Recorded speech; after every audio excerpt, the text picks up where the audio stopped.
తో చాలా మంది ఇప్పుడు వస్తున్నారు, దాన్ని వీళ్ళంతా క్యాష్ చేసుకుంటున్నారు. ఎట్లా ముఖ్యంగా ఏ కపుల్ అయినా ఒక ఇన్స్టిట్యూట్ని సెలెక్ట్ చేసుకున్నప్పుడు అందులో ట్రైనీ అయి ఉన్న వాళ్ళు ఉన్నారా, లేకపోతే రిప్యుటేషన్గా వాళ్ళ పేరేంటి, అసలు వాళ్ళకి పర్మిషన్స్ ఉన్నాయా లేదా. ఇప్పుడు ఉన్న ఏఆర్టీ రూల్ ప్రకారం ఒక సొరగసి పర్మిషన్ తీసుకోవాలంటే లెవెల్ 2 క్లినిక్ పర్మిషన్ ఉండాలి. లెవెల్ 2 క్లినిక్ పర్మిషన్ ఏంటి, they can perform the IVF, embryos తయారు చేసేదానికి L2 పర్మిషన్. సార్ మధ్యలో వస్తున్నాయి ఈ సరోగసి మెయిన్ స్టార్టింగే అది కాదు కదా, సరోగసికి వెళ్ళడానికి లేదు కదా. ఎవరు పడితే వాళ్ళు నేను డైరెక్ట్గా సరోగసి అంటే దానికి ఎట్లా ఉంటుంది, అక్కడికి వెళ్ళాలి అని అంటే వీళ్ళకు ఉన్నటువంటి ఏంటి హెల్త్ కండిషన్ కావచ్చు. ఫస్ట్ ఏంటంటే కపుల్ మన దగ్గరికి వచ్చినప్పుడు వాళ్ళు ఆల్రెడీ ఏమన్నా ఐవీఎఫ్స్లు 4 సార్లు చేసుకొని ఉన్నా, కొన్ని యుట్రస్ అబ్నార్మాలిటీస్ ఉండొచ్చు, కొందరికి యుట్రస్ లేకపోయి ఉండొచ్చు, కొందరికి న్యాచురల్ ప్రెగ్నెన్సీ వస్తుంది, 3-4 సార్లు మిస్క్యారేజెస్ అవుతాయి.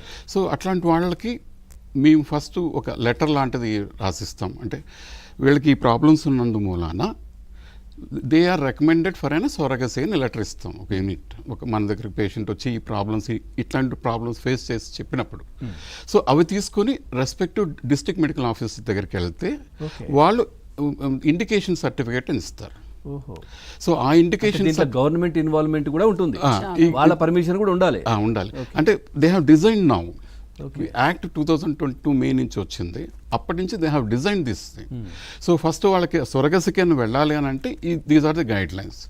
ఒకటి ఇండికేషన్ సర్టిఫికేట్ తీసుకోవాలి, అది రావాలంటే మేము లెటర్ ఇవ్వాలి, ఈ పేషెంట్కి ఈ ప్రాబ్లమ్స్ ఉన్నాయి, వాళ్ళు మళ్ళీ వెరిఫై చేసి ఓకే రైట్ ఈ కపుల్ దే నీడ్ సొరగసి అని లెటర్ ఇస్తారు. ఆ తర్వాత వీళ్ళు ఏం చేస్తారు, ఒక సొరగేట్ని చూస్ చేసుకోవాలి. ఎవరు పేషెంట్ వాళ్ళ ఇంటెండింగ్ కపుల్ అంటాం, వాళ్ళే చూస్ చేసుకోవాలి. ముఖ్యంగా ఇక్కడ బ్లడ్ రిలేషన్. అవునండి, అల్ట్రాస్టిక్ అంటే వాళ్ళ సొంత వాళ్ళు అని. So but as the act ప్రకారం ఏంటంటే commercial surrogacy is ban. So invariably they have to depend on their own relatives or the friends. So అప్పుడు సొరగేట్ని సెలెక్ట్ చేసుకుని they have to take a court orders. ఇంత పెద్ద procedure ఉంటుంది, చాలా పెద్ద ప్రొసీజర్ ఉంది. కోర్టు ఏమనిస్తుంది, ఇంటెండింగ్ కపుల్కి ఈ సొరగేట్ అని ఇస్తారు, ఈ సొరగేటే వాళ్ళకి పనిచేయాలి. అంటే ఇప్పుడు ఈ రోజుకి నేను ఏదో మాట్లాడుకొని రేపు ఇంకో సొరగేట్కి ట్రాన్స్ఫర్ చేస్తా అంటే కుదరదు. ఎవరైతే మనం రిజిస్టర్ చేస్తామో వాళ్ళ పేరు మీద కోర్టు ఆర్డర్స్ ఇస్తుంది. So this intending couple are binding పోతే ఆగిపోవడమే అంతేనండి. లేదంటే మళ్ళీ లేదు నేను వీళ్ళు కాదు వీళ్ళు. ఒకసారి ఆర్డర్ తెచ్చుకున్నాక సొరగేట్ నేను మారుస్తున్నానంటే మళ్ళీ మొత్తం ప్రొసీజర్ మారిపోతుంది, దే హ్యావ్ టు గో. ఒకసారి ఆ సొరగేట్తో అఫిడవిట్స్ ఇస్తారు, డిస్ట్రిక్ట్ మెడికల్ జడ్జి ఇస్తారు, మెట్రోపాలిటన్ జడ్జి అంటారు కదా, ఆయన he will certify that this is the couple, they are going with for reasons of surrogacy మూలన ప్రాబ్లమ్స్ మూలన సొరగసికి వెళ్తున్నారు. వాళ్లకు ఈ surrogate is acting as an surrogate అని ఇస్తారు.